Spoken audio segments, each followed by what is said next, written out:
이재명 대표 얘기를 좀 해보려고 해요. 이재명 대표가 뭐랄까 폭넓은 행보를 펼치고 있습니다. 어찌 보면 이게 조기 대선에 준비한 행보라고 보여지는데 바깥으로는 이제 진보 방송 이게 우리 쪽 그 애청자들이 많은 진보 방송을 유튜브 등을 돌아다니면서 외형을 다지고 있고요. 아마 이제 이게 끝나고 나면 중도나 보수 방송 쪽으로 넘어가면서 다른 방송 쪽에서도 이재명 대표의 얘기들을 다양하게 들을 수 있는 기회가 있을 것 같아요. 그러면서 이제 당 내부로는 이른바 반란 세력들을 조기 색출해서 정리를 하고 계십니다. 김경수 정리됐죠? 네. 경수가 지금 뭐 고민정이랑 만나가지고 모임도 뭐 하고 있습니다만 뭐 아무런 반향이 없어요. 네.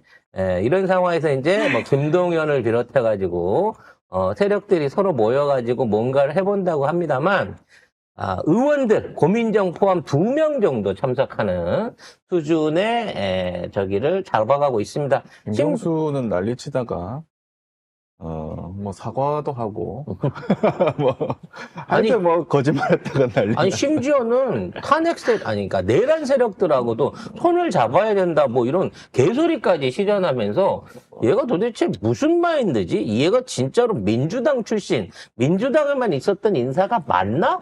라고 하는 됐어요. 의심을 사고 있습니다. 그러니까 역시나 당 내에서 손을 뻗을 자리가 없으니까 당 바깥에 있는 이준석이나 이낙연도 그리운 모양이에요. 아니 근데 저는 지금 상식적으로 너무 이해가 안 되는 게 이 정도 되면 우리 경수 지사님 어디 편찮으신 거 아닌가. 이 정도로 분위기 파악을 못할 수 있나 싶은 이게 뭐야 라는 진짜 왜 그 뜨악뜨악하는 행동과 말을 하잖아요. 다시 들어가야 되는 캐비넷이 따로 있는 게 아닐까요? 이 정도면 급한 거죠. 자, 이런 상황에서 오늘 내일 사이에는 또 하나의 그 민주당의 고름이죠. 박용진을 만난다고 합니다. 아직도 민주당이 있었어요? 네, 아직도 있더라고요. 전 나간 줄 알았거든요. 안 나갔네. 아유 죽지도 않아. 그래서 박용진을 또 만나서 달갠다고 합니다. 네. 아니 저기 급이 같은 급이 아니잖아요. 그러니까 그럼에도 불구하고 뭐 꺼진 불도 다시 보라는 심정으로 하나하나씩 왜냐면 안 나가니까 딴 애들처럼 나가 있으면 울타리 밖에 있는 건 신경 안 써도 되잖아요. 근데 울타리 안에 남아 있는 고름, 뭐 짜낼 생각보다는 너 이제 밖으로 피어오르면 안 된다라는 차원에서 환웅 제고 차원에서 달래기를 들어가고 계신다고 합니다. 그리고 뭐 김부겸, 임종석도 만난다고 합니다. 다음 주에. 결국은 다 만나갖고 만나주는 순간 걔네들이 주장하는 논리들을 전부 다 깨부셔주는 역할들을 하실 거예요. 그러니까 직접 만나서 소통하고 이러이러한 얘기를 했다라고 하는데 나중에 딴소리하면 지들이 입장 곤란해지는 거죠. 결과적으로 밖에서도 안에서도 외연 확장과 내부 단속을 위한 행보가 계속되고 있다라고 얘기할 수 있을 것 같습니다. 어제는 이제 새날에 출연을 하셔가지고 여러 가지 얘기들을 또 나눠주셨습니다. 그러니까 각 방송마다 지금 뭐 김어준도 그렇고 이 작가도 그렇고 이렇게 각 중요한 방송마다 찾아가서 그쪽하고 이제 얘기를 하고 있는데 정말 프리한 과정 중에 늘 다른 새로운 주제들에 대한 얘기들을 추가를 해갖고 보여주고 있어요. 그러니까 일반적으로 정치인들이 어디 가서 얘기하면 한 얘기 또 하고 한 얘기 또 하고 이런 반복되는 케이스들이 많은데 이재명 대표는 여러 분야에서 다양한 시각으로 이제 얘기들을 풀어내고 있습니다. 어제의 주제는 민주당이 이제는 중도 보수다. 이제 민주당이 보수 정치로서의 역할을 할 것이고 그에 대한 부족한 부분이라든지 좀 더 급하게 이루어져야 될 부분에 대해서 이러한 역할을 할 수 있는 세력들하고의 연대, 또 그런 세력들이 커갈 수 있는 방향을 고민을 하겠다라고 얘기를 하셨습니다. 결국 보수라고 하는 게 저들의 전용이 아니라는 거예요. 근데 지금 이 대표님이 말씀하신 민주당이 사실은 중도 보수 정도의 포지션을 실제로 가지고 있다는 말이 정확한 판단이에요. 왜냐하면 우리가 유럽이라든지 미국의 보수라고 얘기를 할 때, 그러니까 서방 국가의 보수라고 얘기할 때 딱 그 민주당 스탠스예요. 왜냐하면 보수는요, 경제 우선, 안보 우선, 그리고 자국 우선을 따질 줄 알아야 이게 보수입니다. 그럼요. 그래서 사실은 왜 유럽에서도 녹색당 있죠? 녹색당 이런 정당이 진보예요. 진보예요. 그러니까 기민당 뭐 이런 쪽으로 뭐 삼인당 뭐 이런 이런. 네. 보수예요. 사실은 보수입니다. 그래서 보수들이 경제에 주력해야 되고 복지에 주력해야 됩니다. 왜? 기존에 있는 사람들을 지키고 이 사람들을 위한 정책을 펴는 게 보수거든요. 그렇죠. 진보는 미래를 위해 투자하고 좀 더 혁신적인 변화를 요구하는 게 진보인데. 그렇죠. 훨씬 더 길게 보고 훨씬 더 사실은 현실에서 약간 한 발 떨어지게 될 수밖에 없는. 왜냐면 더 크게 봐야 되니까. 그래서 많은 사람들이 진보를 이제 뭐 위험하다. 또는 정책적으로 너무 급진적이다. 이런 거부감을 갖고 있는데 민주당은 사실은 한 번도 진보적인 정책을 써본 적이 없어요. 왜냐면 집권기가 짧았거든. 뭔가를 해볼 수 있는 역할이 3번밖에 없었잖아요. 따져놓고 보면은. 응? 김대중 대통령, 노무현 대통령, 문재인 대통령 이외에 진짜 진보 진영에서 내놓은 대통령이 없으니까 일할 수 있는 기간이 너무 짧았던 거야. 근데 중요한 건 뭐냐? 이 진보 진영이 집권을 했을 때 오히려 경제가 발전을 하고 복지가 강화되고 안보에 더 많은 투자를 했다는 겁니다. 그러니까 민주당은 원래부터 보수 정당이 맞는 거예요. 생각해 반대로 국힘 계열 정당들은 경제 망쳤죠. 그다음에 복지 망쳤죠. 오히려 안보를 그다음에 해쳤죠. 안보 해쳤죠. 그러니까 범죄 정당이라는 거예요, 결국에. 범죄 정당이란 표현이 딱 맞지. 얘들은 내란 정당이고 범죄 정당입니다. 그래서 헌정 파괴 집단이고. 이 이승만이 결과적으로 정치를 하면서 대한민국의 민주주의를 짓밟았고요.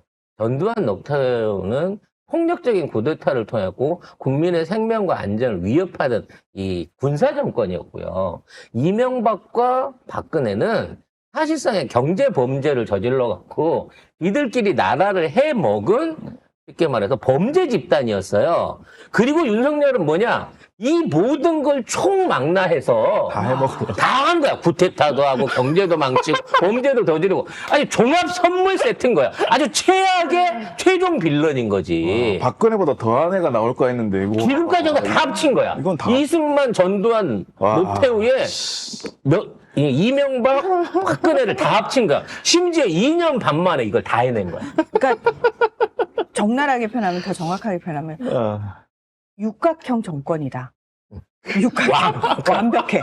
거의 메시야. 축구로 따지면 뭐 드리블, 뭐 슈팅 다 잘해. 손댈 데가 없네. 응? 와. 아니 손댈 때가 이런 거는 태어나지 말았어요. 그렇지. 그러니까 완전 완벽한 육각형을 우리가 보고 있는지 모든 부분에 있어서 분야에 있어서 메시한테 좀 다 미안하다. 그런 식으로 하지 마세요. 네, 아무튼. 근데 그래서 거하게 메시 같은 이런 존재가 태어난 거예요. 아니 그리고 메시를 왜 자꾸 불러와요? 아니 뭐든 잘하니까 나쁜 쪽으로만. 정말 좋은 거 하나도 없이. 육각형이라고 생각합니다. 그리고 우리가. 심지어는 이 새끼들이 개헌을 해가지고 영구 집권까지 꿈꿨다는 거예요. 근데 이거를 진짜 5대 산신님하고 국민들이 막아낸 거잖아. 그러니까 우리는 사실 김건희한테 일정 부분 고마운 부분도 있어. 솔직히 김건희한테 고마운 거 있어. 그렇게 세금으로 산신들한테 네. 우리가 먹고 사는지 바빠가지고 산신들한테 산신제 지낼 생각을 못했잖아요. 아니 뒤에 네. 또 나오겠지만 지난번 그 총선 같은 경우도 김건희가 저렇게 적극적으로 개입을 안 했으면 150대 150 똔똔이 날 뻔했어요. 네. 아, 제가 육각형이라고 그랬는데 역시 우리 애청자분들이 저보다 한 수를 먼저 가세요. 육갑형이래. 육갑형이래. 그래서 정말 최악의 빌런이 탄생할 뻔했는데 다행히 얘가 뇌가 없어요. 다행이야. 얘가 그 기형적인 게 나 약간 왠지 좀 기생충 같은 게 생각났잖아. 이종 교배 없이 이 악성의 근친교배로 일어난 이 정권이다 보니까 정말 무식하고 정말 허약하고 정말 조직력이 없었기 때문에 그래서 이거를 우리가 이겨낼 수 있었다라는 생각이 근데 듭니다. 저는 이거 이재명 대표가 중도 보수라고 얘기한 건 되게 큰 의미가 있다고 생각하는 게 뭐냐면, 그럼 국민의힘은? 이렇게 묻게 되잖아요. 그렇죠. 야, 민주당이 중도 보수래. 자, 니들은? 누구야? 얘네들은 그냥 없어져야 돼. 일제 매국- 잔재예요. 매국 세력이야. 그냥 걔들 설 데가 없어지는 거예요. 왜냐하면 지금 뭐 우클릭 한다고 엄청나게 비난하거든요. 그 국힘에서도 엄청 비난하고 언론계에서 언론도 엄청 이재명 대표한테 막 비난을 쏟아붓는단 말이에요. 우클릭이라 이러면서 그러면서 뭐 국힘은 뭐 안 지킬 거다, 약속 안 지킬 거다, 뭐 이러면서 막 방어를 하는데 그게 방어가 안 되는 게 이재명 대표가 이때까지 살아온 그 역사가 있기 때문에 방어가 안 되고 더하기 자기들이 할 말이 없어.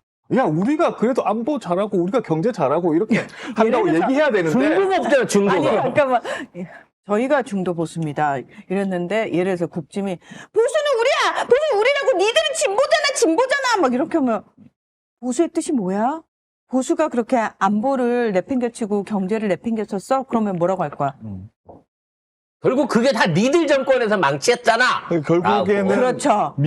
얘들을 절벽에서 밀어내고 나머지 정당들을 진보 쪽으로 그렇죠. 딱 세우고 민주당이 중도 우파로 딱 가는 거예요. 그래서 이제 사람들한테 그래도 민주당은 너무 진보적이고 아니야 무슨 얘기야 민주당은 중도 보수 정당이야. 그래서 이렇게 중산층이나 얘기하는 거지. 기존에 이제 어떤 정치 개념이 없으신 무당층 분들이 생각하는 게 민주당이 들어오면 땅값 안 오르고 세금 많이 걷고 그런 힘들어진다라고 얘기만 하는 했었잖아요. 저쪽의 논리를 갖고 얘기들을 많이 펴는데 이재명 대표의 답은 후련합니다.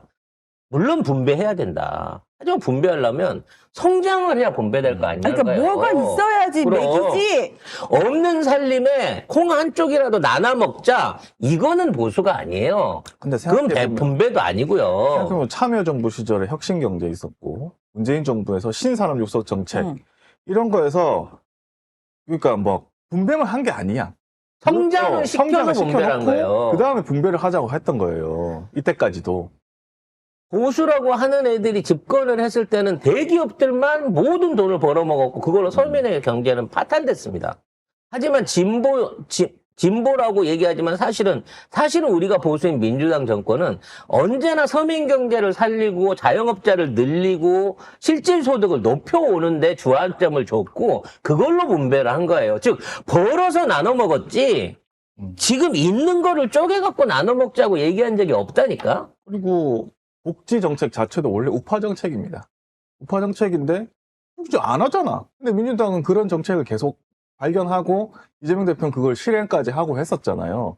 그러니까 결국에 국진당은 설 데가 없는 거예요, 이제는. 그래서 이제는 이재명의 이런 얘기들을 예를 들어 윤석열 같은 놈이 한다고 치면 윤석열이 정치를 언제 받고 행정을 언제 받고 복지가 됐든 뭐가 됐든 이런 걸 뭐 해봤습니까? 검찰총장이라고 앉아갖고 맨날 술이나 처먹고 도장이나 밑에 애들이 찍어서 대신 일해주는 데서만 해봤지.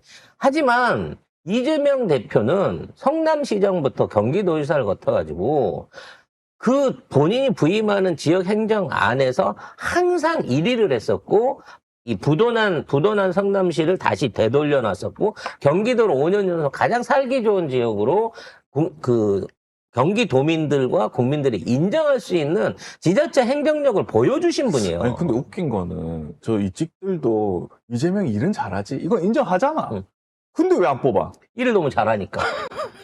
저렇게 일을 잘하는 애가 한번 대통령이 돼버리면 기준이 너무 높아져 버려. 국민의 눈높이가 너무 높아져가지고 이제 다음 애들은 누구를 내세워도 못한다는 거지. 뭐. 그래서 이와 같은 비전들을 얘기하면서 걱정하지 마라. 이재명 빨갱이 아니고 니짜이밍 아니야. 친중 중국 사람 아니야. 진정한 보수주의 정치를 펼 수 있는 대대로 된 보수 정치인이 우리나라에서 처음 나오는 거예요. 그동안 보수 정치, 중도 정치인을 표방하고 나왔던 그 수많은 놈들, 안철수를 비롯해가지고, 중도, 극중. 자기 극중이라잖아. 중앙의 끝이래잖아. 무슨 소리? 이 모든 것들을 해왔던 어떠한 정치인들도 우리는 믿을 수 없고 늘 속았고 거기에 대한 기대감이 없었단 말이야. 그럼 최소한 이재명이 지금 얘기하고 있는 비전은 기대해 볼 수 있잖아. 만약 이거 못 지키잖아요? 그럼 맹렬하게 비난할 수 있어. 하지만 이재명은 스스로 꺼내는 공약을 못 지킨 적이 없어요. 거의 다 지킵니다. 네. 저는 그냥 이재명 대표가 되게 우리 언론을 다루는 방법을 터득했다라고 생각을 해요. 뭐냐면 이재명 대표를 막 사법 리스크라는 말도 안 되는 걸로 계속 올거매다가 그게 이제 안 먹히잖아요. 그러니까 그 다음으로 우클릭했다부터 시작해가지고 막 이런 식으로 하니까 이재명 대표가 나 중도 보수인데 우리야말로 진짜 보수야라는 식으로 이야기를 해버리잖아요. 그러니까 프레임 전환을 선제적으로 시켜버린다는 거예요. 저것들이 늘 하던 방식 있잖아요. 우리 쪽 사람 죽일 때 프레임 딱 씌워가지고 프레임 안에 딱 가둬놓고 범내 패잖아요. 그런데 이재명 대표가 프레임을 씌우려고 하면 이재명 대표가 먼저 내 프레임이 이거라고 딱 내버리는 거야. 그러면 기레기들이 쓰기 싫어도 지네는 따옴표 붙여가지고 쓰는 애들이잖아. 따옴표 붙여가지고 이재명이 중도 보수라고 하는데 이걸 쓸 수밖에 없는 거야. 옛날에 어떤 부자가 며느리를 드리는데 뭐 뜬금없는 얘기지만 후보를 셋을 모아놓고 한 달에 쌀 한 대를 주고 이걸로 먹고 살아라라고 과제를 냈대요. 첫째는 한 두세 끼, 첫 번째는 두세 끼 배부르게 해먹고 나 안 해. 그리고 나가버렸고. 한 대를 나 지금 순간 내가 테스트 나 같으면 어떻게 했을까를 생각하고 있었다. 둘째는 한 대를 30봉지로 나눠가지고 쫄쫄 굶으면서 그걸 갖고 배를 골아가면서 버티는 전략을 썼다는 거야. 근데 셋째는 그걸로 갖고 쌀로 떡을 해가지고 이 주변 사람들한테 다 나눠주는 거야. 그래서 쟤는 뭐지? 그랬는데 그렇게 해갖고 인맥을 쌓은 다음에 삭바느질이나 뭐 빨래나 그렇지, 일을 해서. 자수나 이런 것들을 물어오라 그랬다는 그렇지. 거지. 그래서 일을 해가지고 나중에 한 달이 지나고 났더니 쌀이 수 가마니가 생길 정도로 이렇게 해가지고 나는 한 대 갖고 잘 먹고 잘 쓰고 주변 사람들까지 다 먹이고 심지어 재산도 늘렸어요. 여러분 같으면 어떤 며느리를 들리시겠냐는 거죠. 일단 나도 세 번째 길을 택할 거라는 생각을 했거든요. 에이! 아무튼 난 굶는 건 못해! 알았어. 아무튼 이와 같은 능력 차이를 보여줄 수 있는 사람이 저는 이재명 대표라고 생각을 하고요. 이미 그중에 절반은 우리가 맛을 봤어. 일단 경기도민들 1200만은 5년 동안 이재명의 맛을 봤잖아. 따라서 이제 남아있는 4천만이 이거를 맛을 봐야지 되는 시점이라는 거죠. 왜 좋은 걸 혼자 먹냐고. 물론 이재명을 죽어도 못 찍겠다고 하는 30%, 25%의 사람이 있을 수 있겠습니다만 그래도 안아 먹어라는 마음으로 송 작가가 커피차를 내면서 지나가는 어르신들을 다 나눠주는 마음으로 똑같이 나눠서 먹일 거예요. 그리고 그걸 맛보게 되면 어떻게 된다?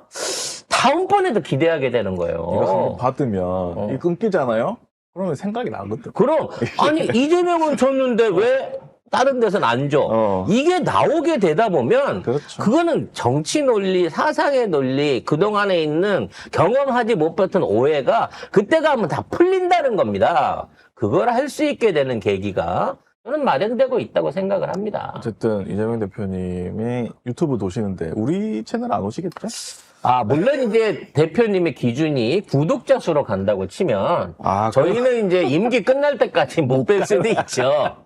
근데 중요한 건 말이죠. 동접자입니다. 동접자? 저는 저희 방송은 구독자도 적고, 전체적인 조회수는 떨어질지 모르지만, 열성적인 동접자들이 저희 방송을 이 시간대에, 근데 왜 이 시간대만 듣는 거야? 이 생방송에 10,000명 이상이 접속하는 동접자로 따지면 대한민국에서 탑5 안에 들어가는 정치방송이에요, 저희가. 여러분들한테 그만큼 사랑받고 있지 않습니까? 그래서 더 의미 있는 얘기를 나눌 수 있지 않을까 생각을 합니다. 저는 오시면 절대 정치 얘기, 정책 얘기, 저는 이런 거 안 물어보고 싶습니다. 왜? 인간 이재명에 대한 궁금증을 진짜 휴먼 스토리처럼 여쭤보고 싶어요. 다른 데서 다 물어보잖아. 다른 데서 다 할 수 있는 얘기잖아. 송 작가 TV에서는 다른 느낌으로 우리 대표님 모시고 싶으니까, 두루두루 도시다가, 혹시 또 그럴 수도 있잖아. 여기 바로 옆에 또, 박시영 TV. 박시영 TV도 있는데, 오셨다가, 그냥 짜투리로, 옆방에 들리신다는 마음으로 부록으로 나오셔도 괜찮으니까, 구독자수로 돌면 저기 먼저 갈 것 같으니까, 송 작가 TV에도 한번 나와주시면, 그동안 아무도 물어보지 않았던 질문들로 대표님을 한번 저희 방송에서 뵙고 싶습니다. 바로 같은 층에 바로 옆이니까. 네. 저 박시영 TV 오시면 한번. 거기서 큰 소리 치면 여기서 들려요. 네. 그러니까 꼭 오세요. 한번 오시기를 네. 기대하겠습니다. 아무튼 참내 사업 관련 얘기하래요. 응? 그러지 마세요. 그러지 마세요. 네. 근데 괜찮긴 하겠다. 전 정치인관 사업 안 합니다. 아니 그게 아니고 이재명 대통령이 정말 국민들을 위한 여러 가지 사업을 벌일 건데 거기에 대해서 아이디어 줄 수 있잖아. 이미 제가 다 했죠. 네. 유럽으로 가는 대륙횡단 철도 이용법부터 북해항로 개발을 비롯해가지고 그다음에 남북한 교류 사업 이런 얘기들 참 저희 방송에서 하지 않았습니까? 근데 놀랍게도 이재명 대표가 다 그걸 알고 계세요. 우리 거 안 보시는 것 같아요. 아니지. 아니? 뭔가 이제 안 보더라도 교감이 있는 거야. 우리가 앞으로 이 한민족이 발전하기 위해서 영구적인 어떤 경제 영토를 확보하기 위한 방법이 무엇인가를 이재명 대표와 저는 공감하고 있다라고 자부를 합니다. 자, 한번 오셨으면 좋겠네요. 아무튼 너무 큰 방송들에만 찾아가지 마시고요. 우린 질문이 네. 좀 다를 텐데 네. 퀄리티가 다를 텐데. 저희 같은 조그만한 방송에도 한 번쯤 귀를 기울여 주시면 감사하지 않을까라는 그런 바람이 있네요. 네. 자,